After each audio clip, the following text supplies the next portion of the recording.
Hello students and welcome to IFS. तो आज के इस वीडियो में हम यहाँ पर एक छोटे से टॉपिक के ऊपर बात करने वाले हैं। ठीक है, जैसे कि आप यहाँ पर स्क्रीन के ऊपर देख सकते हो, best 3 topics of organic chemistry, किसमें आपके आईआईटी जैम की बात करेंगे यहाँ पर। ओके, तो अगर आपने आईआईटी जैम का सिलेबस देखा होगा ऑर्गेनिक केमिस्ट्री का, तो उसके बारे में भी यहाँ पर मैं इंफॉर्मेशन लाया हूँ। तो ये आपका ऑफिशियल आईआईटी जैम का ऑर्गेनिक केमिस्ट्री का क्या है, ये सिलेबस है। तो सबसे पहले आपको यहाँ पर दिया है basic concept in organic chemistry and stereo chemistry.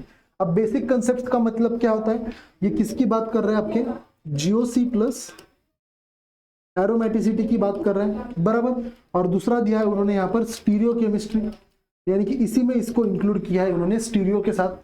जो सेकंड है, काफी सॉर्टेड तरीके से सिलेबस नहीं दिया गया है। अब सेकंड आप देख सकते हो यहाँ पर organic reaction mechanism and synthetic application. अब सिंथेटिक एप्लीकेशन नाम डाल के उन्होंने बहुत सारी चीजें जो है इसी में उन्होंने इंक्लूड की है। अब यहाँ पर जो है आपकी कौन सी चीजें इंक्लूड हो जाती है, देखो इसी में इन्होंने इंक्लूड किया है आपका नेम रिएक्शंस, इसी में आपका इंक्लूड किया गया है रिएजेंट्स, इसी में आपका इंक्लूड किया गया है आपका इंटरमीडिएट्स, इसी में आपका इंक्लूड किया गया है आप बोल सकते हो फ्री रेडिकल मैकेनिज्म। ठीक है, ये सारी चीजें उन्होंने एप्लीकेशन नाम डाल के सारी चीजें जो है इसी में उन्होंने इंक्लूड की गई है, जैसे कि आप यहाँ पर देख भी सकते हो। ठीक है, ये आपका रिएक्शन मैकेनिज्म वाला पार्ट हो गया स्टार्टिंग में, एलिमिनेशन रिएक्शन, न्यूक्लियोफिलिक रिएक्शन, यानी कि रिएक्शन मैकेनिज्म। बाकी आप देख सकते हो ये सारे आपके नेम रिएक्शंस हो गए, ये आपका इंटरमीडिएट वाला पार्ट हो गया, और ये आपके सारे लास्ट में रिएजेंट्स भी आ गए। तो सारी चीजों ओवरऑल इन्होंने एप्लीकेशन का नाम डाल के एक ही कॉलम में उन्होंने फिट कर दी है। उसके बाद जो सिलेबस में आपको देखने को मिलेगा वो है आपका क्वालिटेटिव ऑर्गेनिक एनालिसिस। अब क्वालिटेटिव ऑर्गेनिक एनालिसिस को हम अगर हमारी इजी भाषा में देखें तो इसको बोला जाता है स्पेक्ट्रोस्कोपी।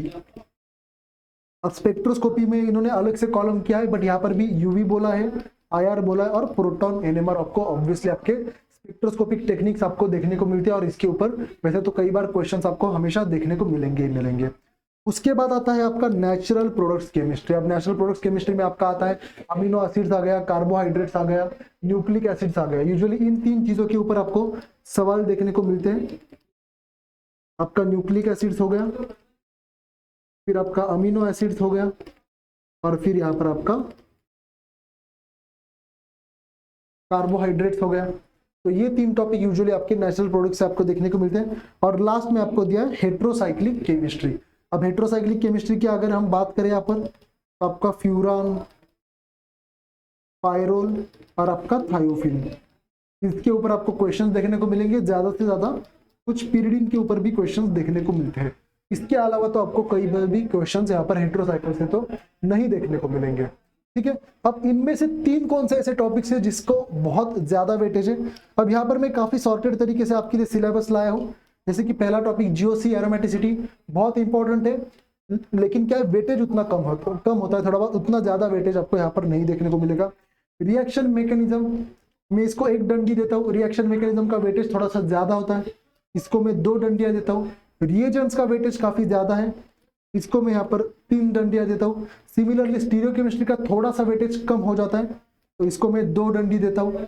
नेम रिएक्शंस का वेटेज अच्छा खासा आपको देखने को मिलेगा जैम रिएक्शन में, तो इसको भी मैं 3 डंडी देता हूँ। इंटरमीडिएट्स बहुत ज्यादा इंपॉर्टेंट है, तो इसको मैं भी 3 डंडी देता हूँ। स्पेक्ट्रोस्कोपी के ऊपर भी आपको सवाल देखने को मिलते हैं, लेकिन कंपेरेटिवली थोड़े से कम होते हैं, तो इसको मैं 2 डंडी देता हूँ। इसका मतलब क्या है, जो आपके यहाँ पर सबसे ज्यादा इंपॉर्टेंट टॉपिक जो माने जाएंगे, एक तो है रिएजेंट्स, दूसरा हो जाएगा आपका नेम रिएक्शंस, और थर्ड वन है आपका इंटरमीडिएट्स। इसमें कुछ नई बात नहीं है, कोई भी अगर आप कॉम्पिटिटिव एग्जामिनेशन देख लो उठाकर, आपके ऑर्गेनिक केमिस्ट्री में से यही टॉपिक्स होते हैं जहां पर आपका ज्यादा वेटेज आपको हमेशा देखने को मिलेगा। ठीक है, तो रिएजेंट्स, नेम रिएक्शन, इंटरमीडिएट्स को तो आपको 100% करना ही पड़ेगा, क्योंकि बहुत ज्यादा क्वेश्चंस यहाँ पर आपको देखने को मिलेंगे। और उसके साथ साथ रिएक्शन मैकेनिज्म में आप obviously SN1, SN2, E1, E2 ये सारी चीजें देखोगे। जीओसी एरोमेटिसिटी तो करोगे। स्पेक्ट्रोस्कोपी आपको अच्छे से करना है, यूवी एनएमआर और आपका प्रोटॉन एनएमआर के ऊपर वैसे क्वेश्चंस काफी ज्यादा आपको देखने को मिलते हैं। ठीक है, तो यही जो स्टूडेंट्स हैं हमारे आईआईटी जैम एग्जाम के लिए प्रिपेयर करने वाले हैं, तो इनके लिए हम लाए यहाँ पर एक लाइव बैच। जैसे कि आप देख सकते हो 5 अगस्त से यहाँ पर हमारी बैच जो है स्टार्ट हो चुकी है, 5 अगस्त 2024। और यहाँ पर आपको बहुत सारे फैक्टर्स या चीजें, फीचर्स मिलने वाले हैं।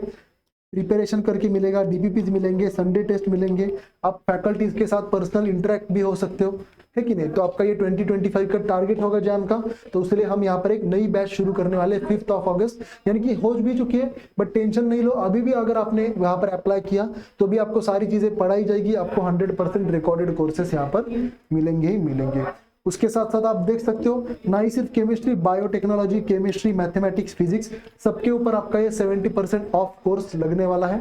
ओके, तो आपको ज्यादा कुछ नहीं जाना है हमारे IFS वेबसाइट के ऊपर, वहां पर जाइए और वहां पर जाकर आप रजिस्टर कीजिए सबसे पहले खुद को, और जो भी सारी इंफॉर्मेशन है आपकी एडमिशन के रिलेटेड आपको वहां पर मिल जाएगी, ठीक है। और ये हमारा एक ऐप है, फ्री ऐप, जहां पर आपको बहुत सारा कंटेंट जो है एक्सप्लोर करने को मिलने वाला है। फ्री प्राइम क्लासेस हो गए, PYQs हो गए, प्रैक्टिस क्वेश्चंस हो गए, पेपर एनालिसिस हो गया, exam syllabus, exam pattern, exam cut off और बाकी सारी बहुत चीजें हैं।